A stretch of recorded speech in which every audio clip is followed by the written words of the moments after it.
Each week we do something called a community moment. It's an opportunity for a member of our very own community to come up and share with us kind of a thought for a day.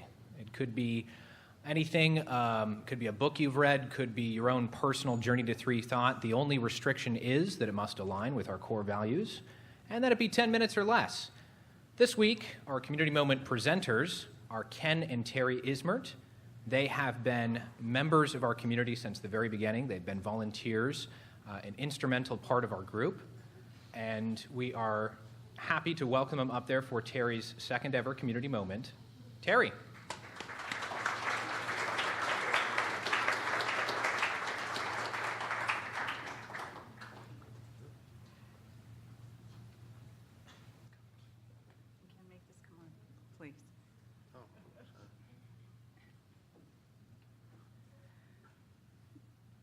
Let's see. Good morning.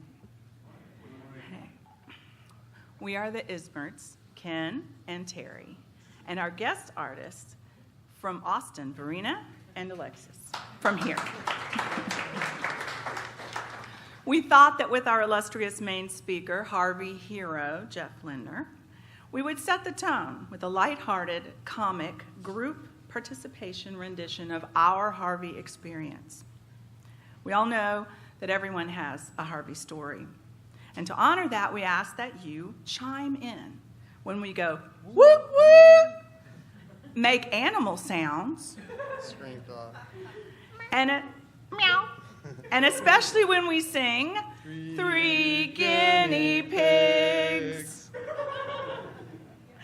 Okay, let's begin. Spoiler alert, guys. We did not flood. Thus our title, Our Little House at the Edge of the Water. So Ken knew our backyard drainage problem was the Achilles heel of our hurricane preparedness. Once Harvey was coming, he repiped the drains at the end of the patio while I went to work. He made sure our house didn't flood. Good job. We secured the yard, did the normal things we do in the event of a hurricane. We even made a tornado closet, complete with comfy chairs, snacks, and absinthe. Starry, starry night. That was nice. And we waited. The rains took hold. During Ike, we lost power immediately, so we expected to again. We waited and enjoyed the absinthe. That was nice. But the lights stayed on. At the start of the storm, our little house at the edge of the water had 2 adults, 2 dogs, woof, woof, woof, 2 cats, meow, and 3 guinea pigs. Ken's middle sister, who lives just north of us, lost power at 10 p.m. Bruce and Jean Hurst, who live near Ken's youngest sister, had a creek running down their street. It was nice to have phones and the internet to keep in touch, and we thought everyone was pretty safe. Water began pooling in the north end of our neighborhood, but we were still good as we looked outside in the morning. Power on? Okay, we can drain the pool. Keep the house safe, and Ken can brave the elements and save some lovesick frogs trapped in the pool as the new day dawned. We went down to the end of the street to look at the drainage ditch. Gurgle, gurgle, gurgle. And the water was high, but contained and running north towards the bayou, the way it's supposed to. I felt like we might make it through. I mean, they're saying that rains will come, but we were good so far. Now, our little Harvey-nesia sets in, okay? We can remember what happened in the sequence, but not the day or time, because, we discovered the Boda Box wine at this time, too, and I think that added a little to the chaos. Red wine.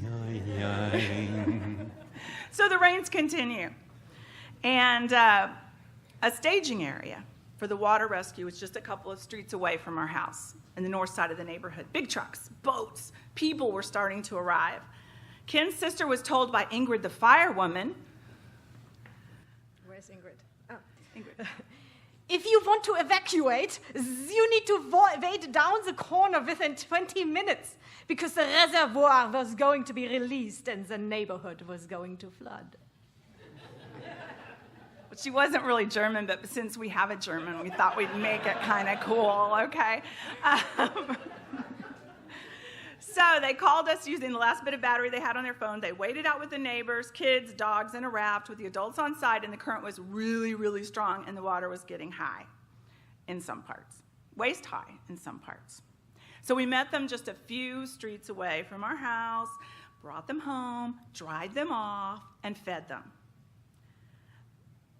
Our little house at the edge of the water now had 4 adults, 1 5-year-old with his contact information written on his arm in magic marker, 3 dogs, 2 cats, and 3 guinea pigs. And now the frogs were sort of flocking to what sounded like a speed dating meetup. And love won't hurt anymore.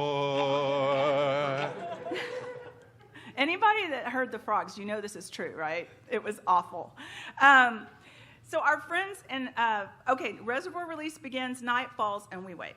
Our friends and family in Cyprus are surrounded by water. Our neighborhood is in what they would later call the bathtub, and it just started flooding. A quick check of our drainage ditch showed it had reversed, and now it was flowing south, uphill. Not a good sign. But we figured we were still about 2.5 feet from danger, so we were good. So the Cajun Navy, yes, rescued my cousin's family, and we met him quickly as we all live near one another. My family's Greek, so of course we live down the streets from each other, and his family's just cool. They live there too. So we made sure they all made it out safely. First we waited in, and we got the mom, and then we got our goddaughter, and then we got her friend who was staying with her for the duration of the storm. Everyone to our house. So our little house at the edge of the water now has 5 adults, 1 5-year-old, 2 teenage girls really upset with the speed of our Wi-Fi, 3 dogs, 2 cats, and 3 guinea pigs. You guys are awesome. My cousin decides to go back and stay in his, I'm sorry, honey, where are we? Frogs. Oh! And, I apologize, an army of frogs throwing down to a 70s-style swinger party. Bow chicka bow wow, bow wow chick. Bow chicka Bow wow. Chick chick. Sorry.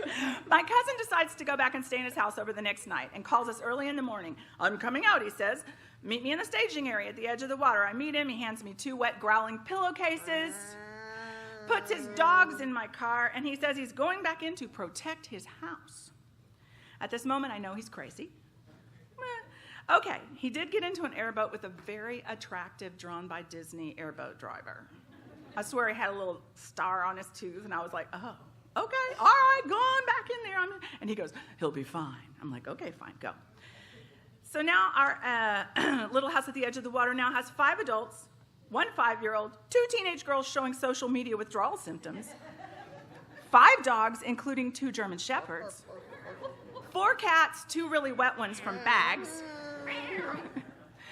and 3 guinea pigs. The backyard was jammed with an absurd number of frogs, moaning and screaming in a riotous orgy. I said, move your arms up and down and make that choo-choo sound like this. Ride that choo-choo. Woot, woot. Ride that Everybody. choo-choo. Woot, woot. Ride that choo-choo. Woot, woot. Ride that choo-choo. Woot, woot. Our brother-in-law decides to rescue his elderly cat by braving the floodwaters in a canoe with his 18-year-old nephew. They quickly make it to his house in the canoe, but going in with a swift current, but get into trouble on the way back. He's got his elderly cat and some toy trains for his son. On the way back, they can't make headway against the current. He breaks a paddle, and they get stuck in a mangrove. The situation is looking pretty serious until a powerboat carrying a CNN camera crew sees them and rescues them. Anderson Cooper is on board. When interviewing our brother-in-law, Anderson Cooper takes special glee in mentioning that He's a meteorologist, and even he had to be rescued. My cousin finally decides to leave his house, shows up, and now our house has 6 adults, including one embarrassed meteorologist, his very angry wife, one very happy 5-year-old with his trains his dad was able to hold on to during the rescue, 2 bored, sullen teenage girls, 5 dogs, 5 cats, 1 an elderly celebrity cat rescued by CNN, 3 guinea pigs, and all of the fornicating frogs everywhere. A couple of weeks,